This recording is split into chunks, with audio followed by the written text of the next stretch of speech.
ሰዎቼ እንዴት ናችሁ? ዛሬ ህይወታችንን በቀላል ለመምራት የሚያስፈልጉ ነገሮችን ነው የምንነጋገረው ማለት ነው።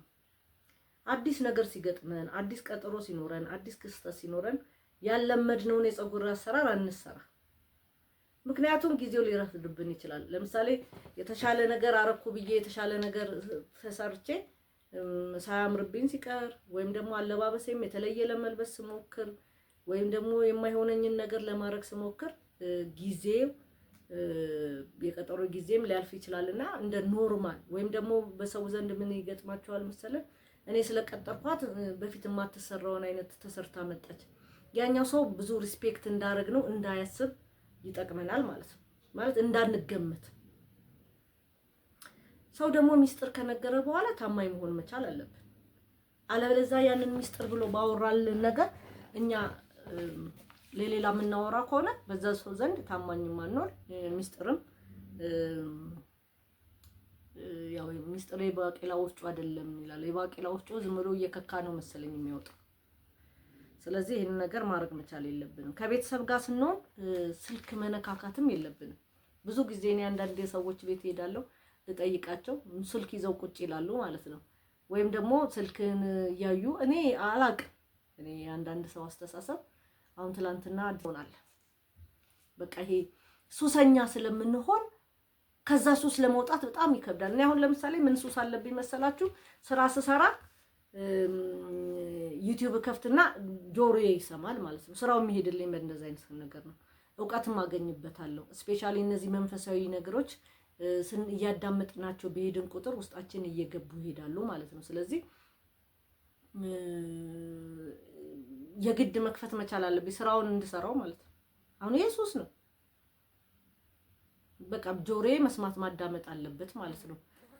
እኔ አክቹአሊ ስፔሻሊ መንፈሳዊ ነገሮችን ነው ማዳመጣቸው ማለት ነው። እና እነዚህ ደግሞ ያው ዩቲዩብ ላይ የሚለቀቁት እነ ዮሃቲው ምናምን ላይ የሚያስተምሩ ነገሮች ከሆነ እነሱ ነገሮች እሰማለሁ ማለት ነው። ግን ቤተሰብ ቁጭ ብሎ ከሆነ ይሄንን ነገር ማረጋው ቤተሰብ ደስ አይለውም፣ ጓደኛም ደስ አይለውም። ሌላ ነገር ላይ አጫውተኝ ወይም ልናወራ መጥቶ ስልክ ስነካካ ማለት ነው። ሌላ ሰው ቤት ስንሄድ ደግሞ በትክክል ከተቀበሉን ያው ግብዣ ሊኖር ይችላል ላይኖር ይችላል። ኤኒዌይ ለሁሉ ነገር ግን ማመስገን ጥሩ ነው። በቃ ያ ሰው ልቡን ከፍቶ ስለተቀበለን በመልካም ሁኔታ ለምን ውሃ አያጠጣንም? ለምን በባዶም አይሆንም? ጊዜውን ሰጥቶ ነውና ከኛ ጋር የተጫወተው ያወራው ወይ ደግሞ ችግራችንን የሰማው ማመስገንን መቻል አለብን ማለት ነው።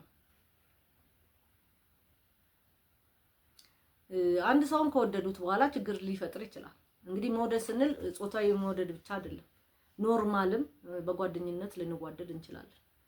ስለዚህ ያንን ሰው ችግር ከገጠመው በፊት ለፊት ችግሩን እንዲፈታ ቁጭ ብሎ ማውራት ተገቢ ነው ማለት ነው።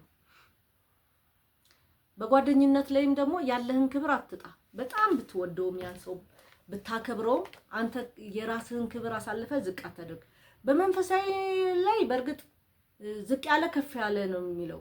በጣም ትሁት ስንሆን ደግሞ ሰዎች አይወዱ። በጣም ትሁት ስንሆን ሰዎች ለኛ ሪስፔክት አይኖራቸው፣ ሰዎች ለኛ ክብር አይኖራቸው።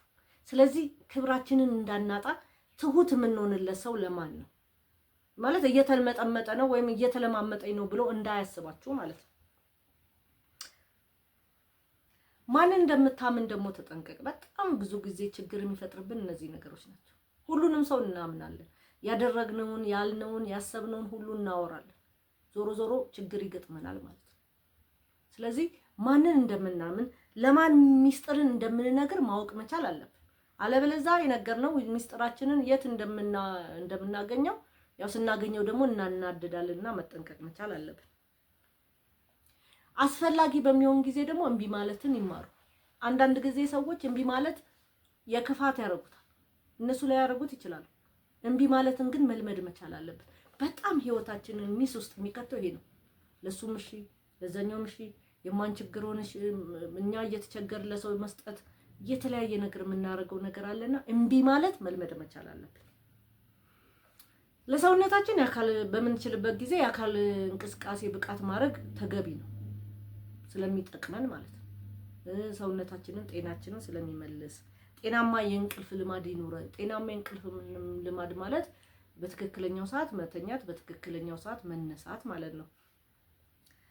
ገንዘብ ከማውጣታችን በፊት ደግሞ መቆጠብ ያስፈልጋል። ኢንቨስት ስናደርግም ዝም ብለን በስሜት ወይ ሰው ስለገፋፋን ወይ ደግሞ ከሰው የሆነ ነገር ለማግኘት ሳይሆን ያ ኢንቨስትመንቱ ሪተርን አለው ወይ ብለን ማሰብ መቻል አለብን። አንዳንዴ ኢንቨስትመንት ሪተርን የለውም፣ ግን ትምህርት አለው።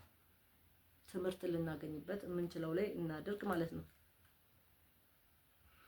ልጆች ያው አንድ የልጅነት ጊዜ ነው ያላቸው። እሱም በጥሩ ሁኔታ እንዲያሳልፉት እየተከታተልናቸው ጊዜያቸውን ለራሳቸው መስጠትም ጥሩ ነው ማለት ነው። ወጥነት ያለው ደግሞ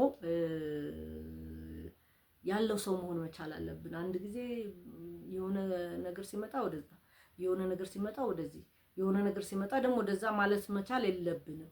ያቋም ሰው መሆን መቻል አለብን ማለት ነው። ሰዎች ስለ እርሶ ግድ የላቸው። እኛ ሪስፔክት ይሰጠናል ብለን ስለኛ ያስባል የምንለው ሰው አያስብን። ስለዚህ የሆነ ነገር ሲያደርግ መናደድ መቻል የለብንም ማለት ነው።